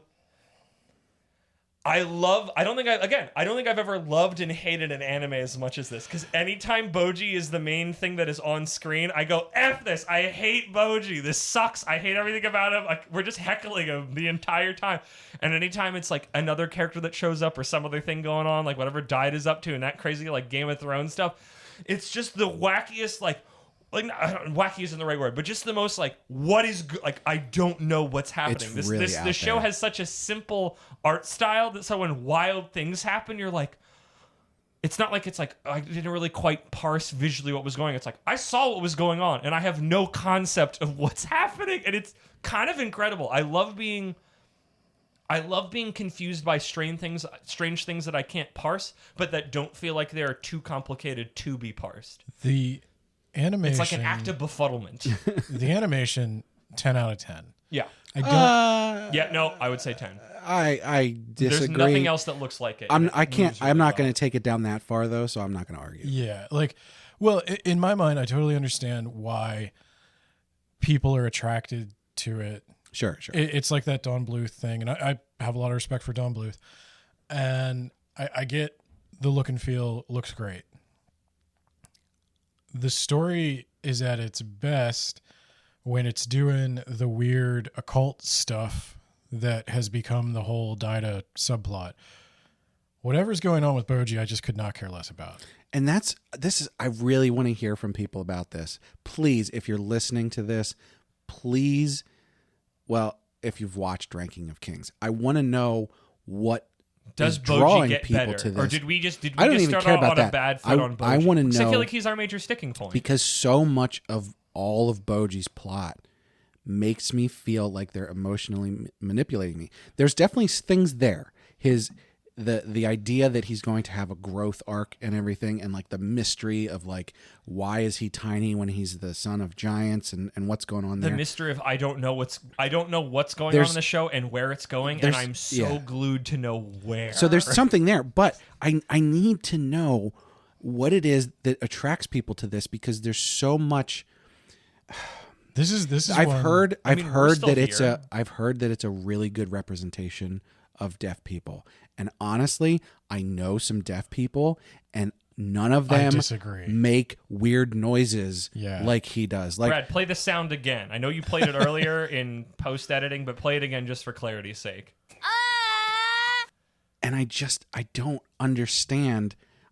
It makes me think that someone who doesn't know any deaf people is going, oh, this is a good representation of deaf people. Because they've got the sign language. Like, people legit doing sign language. Right, the sign language makes sense. I think the fact that the main character is deaf is probably good representation. But the way that he's deaf, it's never brought up. I mean, it's never directly referenced. There's times when people say, like, you got to hang out with, you're the only guard that knows sign language, so you're going with Boji. But that's not the challenge. He learned sign language specifically to go with Boji. He's a cool guy. But the deafness is not the challenge he needs to overcome. And this is another area where I'm not saying people need to be defined by their disadvantages, but Boji is deaf. That's not a challenge he needs to overcome. The kingdom seems pretty cool with him being deaf. Not to mention he can read everyone's lips. Even when he's not looking at even them. The little guy who doesn't have a mouth. The shadow guy who has no mouth. He must scream. What they're not cool with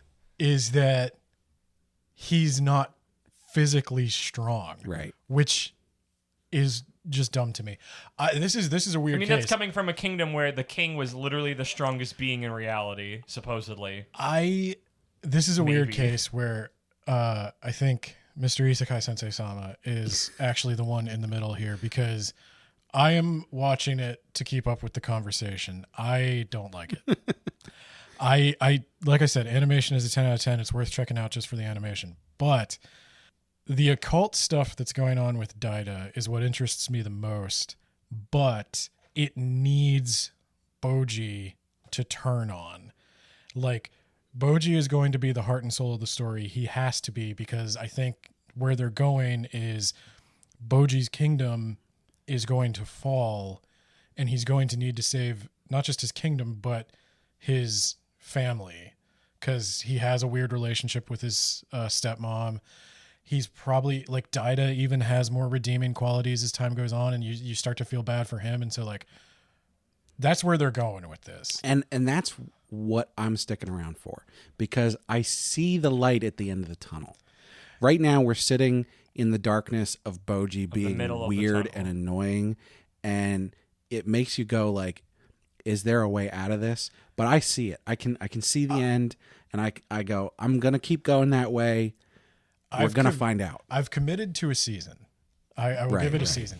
If it gets where it's going by the end of the season, I might be able to stick out another season. Which is why this is part 1. Yes. So stick around for part 2. And in however many months.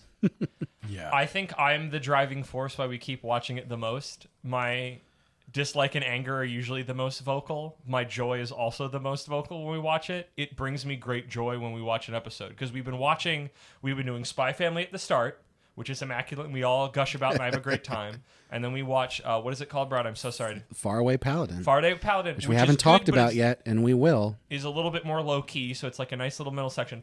And then we're getting ready. We usually end with Ranking of Kings, and I just start feeling myself. I come alive. I'm like yelling at Boji. I'm shouting at my screen. I'm hooting and hollering.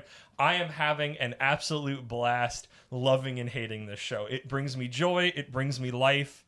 Like, it's got its hooks in me. I need to know what happens next. I need to be mean to Boji every week, or I don't feel like I've gotten a proper experience. Like, I'm having a grand old time. I don't think there's anything I've ever watched that is akin to that. I think last week we touched on the way that it sort of gives you whiplash, going from like annoying to good.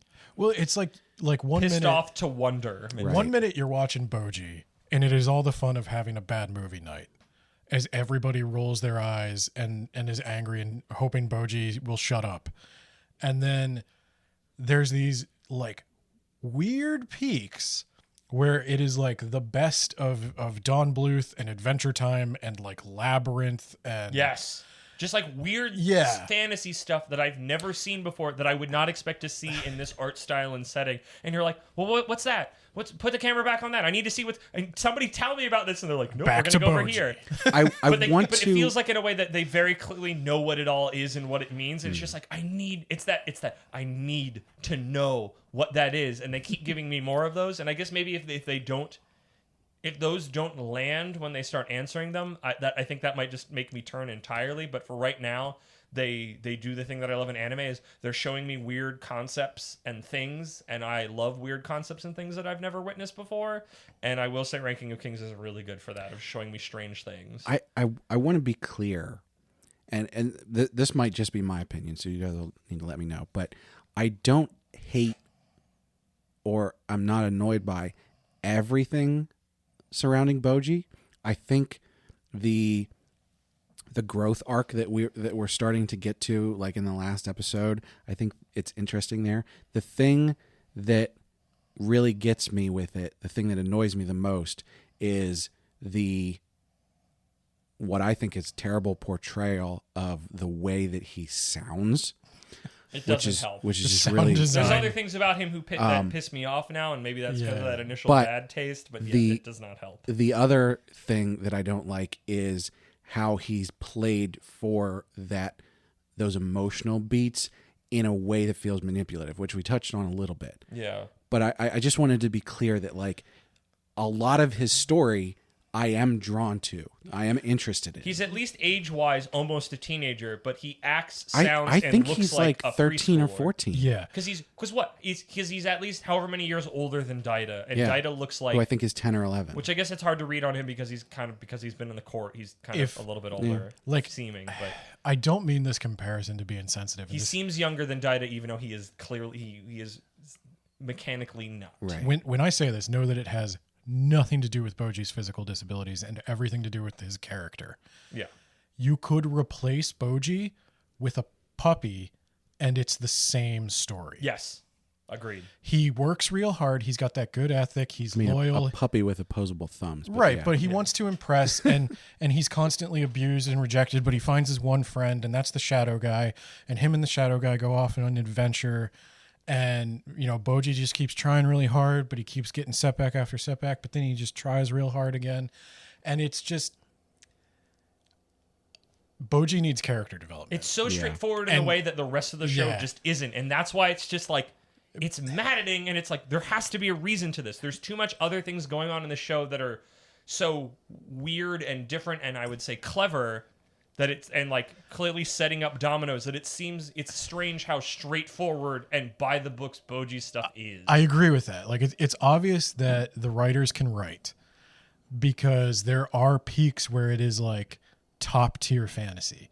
But they are, at the moment, a little bit few and far between. Like, I love the little, like, bit where it's like you come into the one city and, like, there's a statue of a man, but the face is all messed up. And you're like, what's up with that? Did, like, somebody do that doesn't like him? And then you meet him, and then you meet his brother, and he's like, oh, yeah, my brother hates his face. He went to the market to deface the statue that somebody made of him because he hates his face that much. And it's like, that was a twist on what I was expecting to happen, and was a neat idea, especially because his brother's like, I'm so handsome, look at me. So, and that guy did have a weird face. So what I need to make me like the show is I need Boji to reveal what it is he wants. And what he's trying to do and why he's trying to do it. Yep. And because Boji's motivated to be a king, but like, who wouldn't be motivated to be a king? Especially when his dad was king, and it's a desirable thing. He doesn't show hasn't shown anything that goes, this is a good idea to put you in charge of a lot of people that you can't communicate well with, or like you've consistently shown you're just not good at things. The only thing we know about Boji is that, and this is good character development, so I'm balancing what I say, I guess. But we know that Boji is aware that people underestimate him and think very little of him.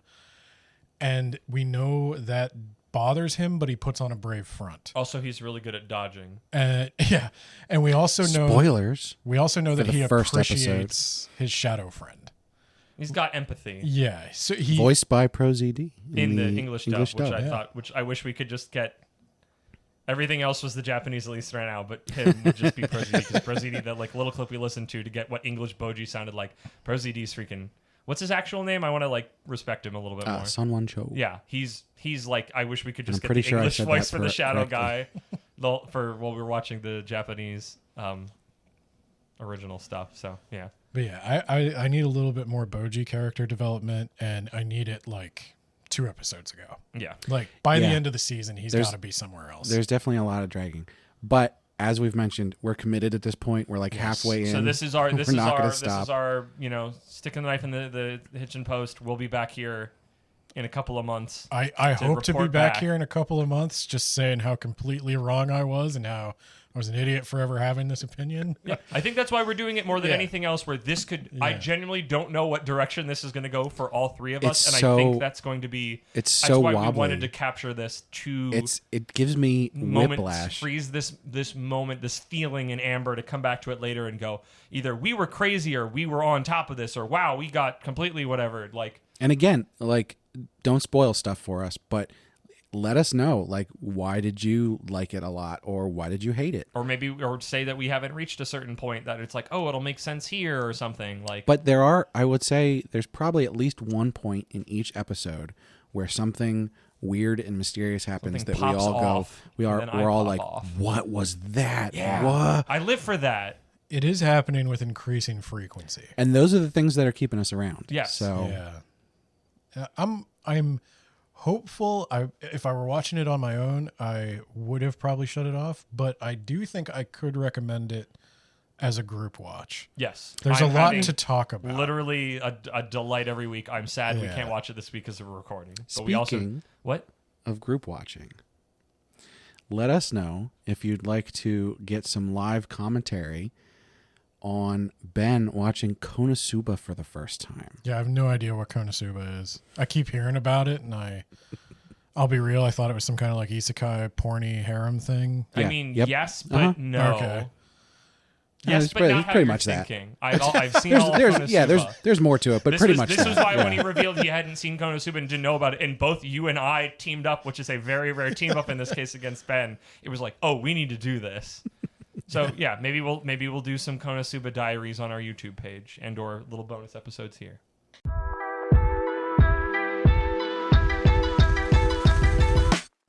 Well, that'll do it for our latest episode. We successfully got through the entire thing. We survived all this gear grinding. Yeah, this one's probably going to be our longest one This ever. was a pop off, Which is isn't that true interesting. of every last episode. I find that really interesting because we went into this with, I went into this with no notes on our discussion topics. So. I went into this with many notes. So I hope everybody enjoyed that, and thanks for listening, especially people who are still listening. You're our most loyal listeners listening to the very end. We really appreciate you. We love You're the you. real heroes. So make sure you subscribe, follow, comment, like, all that fun stuff, social media stuff. You can check out our website, animepodcasterreincarnation.com. We post the podcast episodes up there as well as blog posts. And Ben has been posting reviews up there, and he said he's going to do one a week, which he didn't this Well, week. you've been doing the new Every- stuff that premieres in Shonen Jump, Yeah. which I find a very helpful service. Every new manga in Shonen Jump. But they're fairly frequent, so check that out.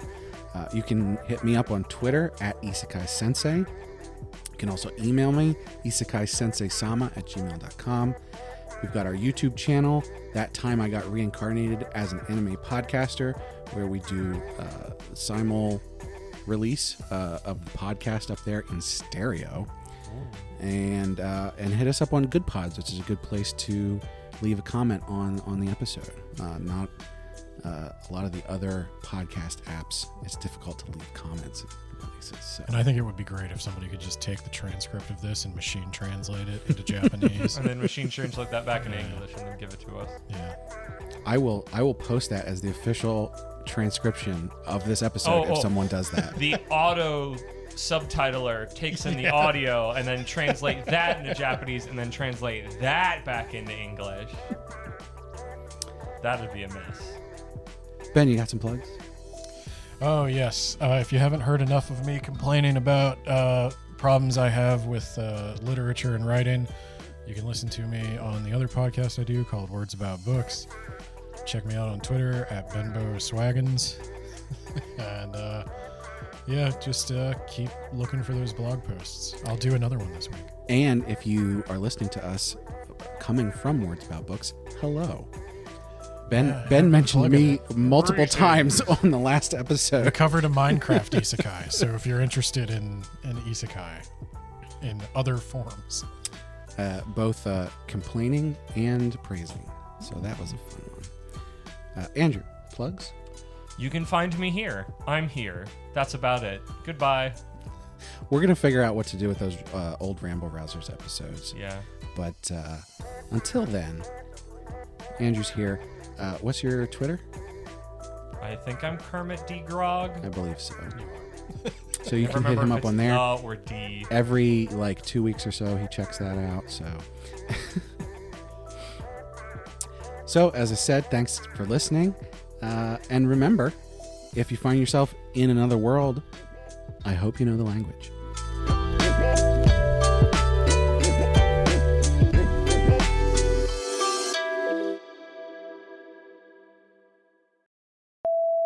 I am 60% German, so Congratulations. Does Maybe- it help you understand the language any better? well, a little bit. Maybe the people listening are related to me in some way. Hi. Cut this. My friend Hans is from Germany. Do you Cut know all Hans? of this. Garbage. Oh.